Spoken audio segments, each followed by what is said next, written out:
Eu estive em Jericoacoara e você não vai acreditar no que eu vi com meus próprios olhos. Mano, pensa em um lugar bonito. Tem uma parte da praia onde ninguém vai depois da meia-noite. Sabe o que é? O pessoal da vila evita falar sobre. Eu vi de um pescador que o mar às vezes devolve corpos que não são apenas corpos. Sério. E, sinceramente, acho melhor você ouvir de outro jeito. Porque uma vez que você souber, você nunca mais vai olhar para aquela praia da mesma forma. Jericoacoara. Você provavelmente já ouviu falar desse lugar, né? Ponto turístico, pôr do sol incrível, um paraíso no Ceará. Mas o que quase ninguém sabe é que existe uma parte da praia onde nem os pescadores mais velhos se atrevem a colocar os pés depois da meia-noite. Eles chamam a Beira dos Mortos. É um lugar onde o vento sopra diferente, gelado, e onde o silêncio parece pesar mais do que o som das ondas. E foi exatamente ali que tudo começou. Naquela noite, o mar estava agitado.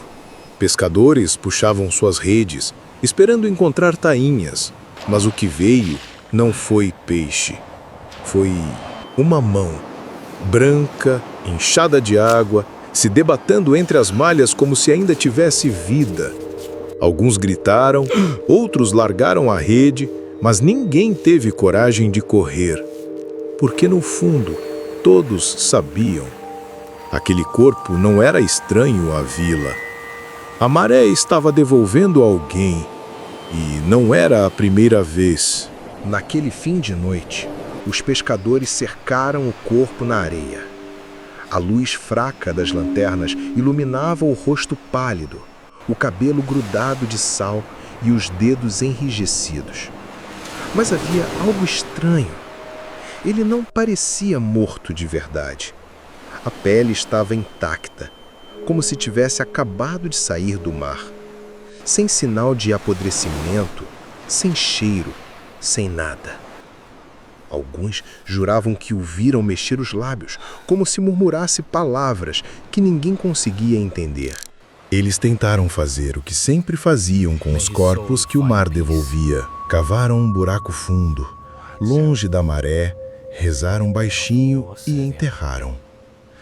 Mas naquela madrugada, quando a lua desceu no horizonte e o sol começou a nascer, o corpo estava de volta na beira da praia, limpo, como se nunca tivesse sido enterrado.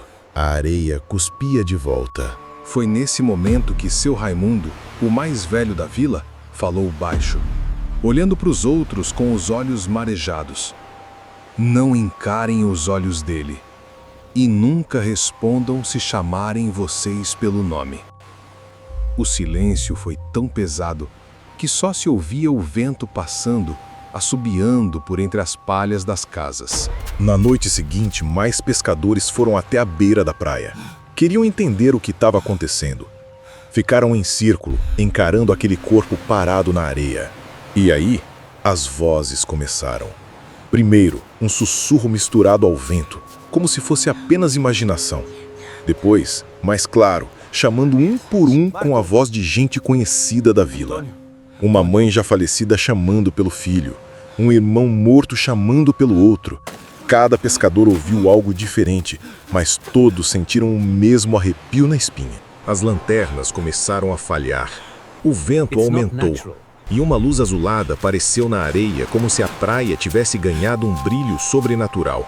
Os homens recuaram, cruzando os dedos, rezando entre dentes. Mas a cada passo para trás, parecia que o corpo dava um passo para frente. Um deles, Kaique, o mais novo, não acreditava em nada disso. Ria nervoso, dizia que tudo não passava de história para assustar criança. É só um morto, gente! Ele gritava, tentando provar coragem. Mas a cada palavra dele, a voz que vinha do corpo ficava mais alta, mais clara, até que todos ouviram juntos. Kaique, vem comigo. O silêncio tomou conta. Kaique gelou, mas tentou manter a pose. Deu 2 passos para frente. A maré subiu de repente, batendo nos tornozelos dele. E quando olhou para o rosto do corpo, os olhos estavam abertos e brilhavam num azul impossível, um azul de fogo, como se queimassem dentro da escuridão. Os pescadores gritaram, alguns correram, outros tentaram puxá-lo, mas Kaique ficou imóvel, os olhos fixos naquela coisa. A boca dele tremia, lágrimas caíam, mas o corpo sorria e continuava chamando: "Vem, Kaique, o mar tá esperando." O vento soprou tão forte que parecia um lamento saindo do fundo do mar. As lanternas apagaram todas de uma vez, deixando só o brilho azul dos olhos do corpo iluminando a areia molhada. Kaique tremia, mas não conseguia se mover. Era como se cada músculo estivesse preso por uma força invisível. Os pescadores gritavam seu nome, tentavam arrastá-lo, mas a cada toque eles sentiam a pele dele queimando como se tivesse febre. E no meio da confusão, todos ouviram a mesma voz ecoando, grave, úmida, carregada de sal. "Ele é meu." De repente, a maré se ergueu como um paredão líquido.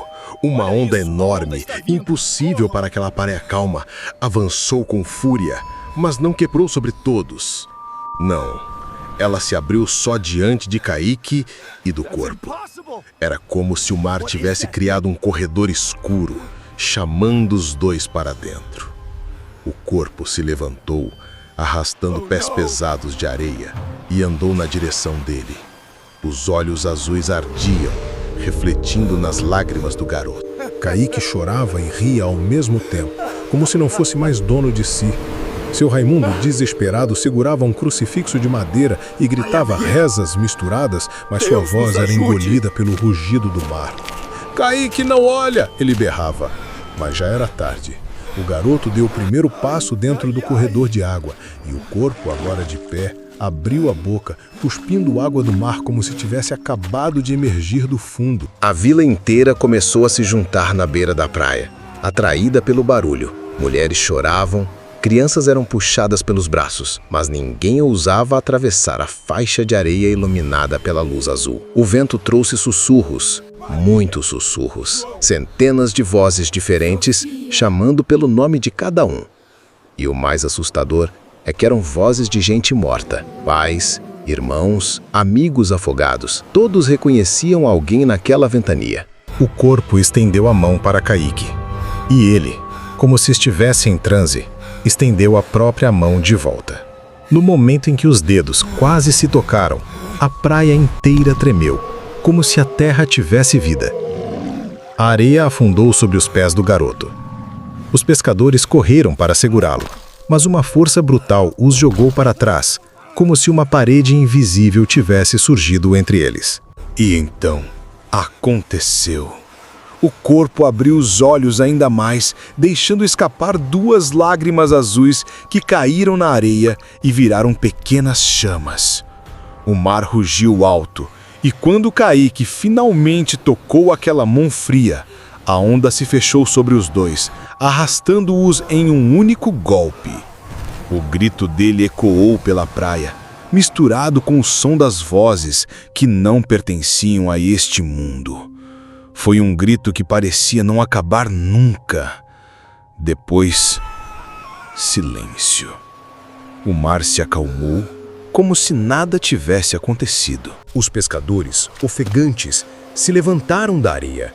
O corpo tinha desaparecido, e Kaique também. O dia nasceu lento em Jericoacoara.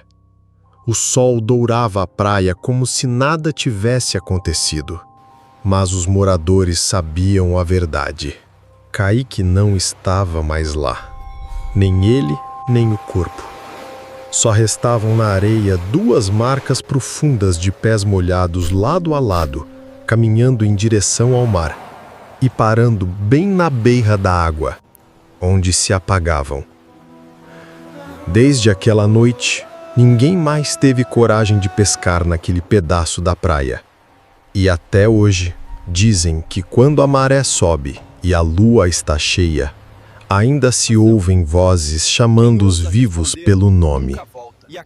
Quem ousa responder, nunca volta. E a cada corpo que a maré devolve, a vila inteira segura o fôlego, rezando para não ouvir a própria voz ecoando no vento. Mas se você já ouviu algo sobre esse lugar, ou tem alguma ideia do que pode ser, me conta aqui nos comentários.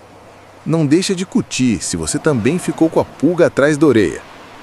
E se você acha que alguém precisa saber dessa história, compartilha com os amigos. Vai dizer, quem não quer saber o que acontece depois da meia-noite em Jericoacoara?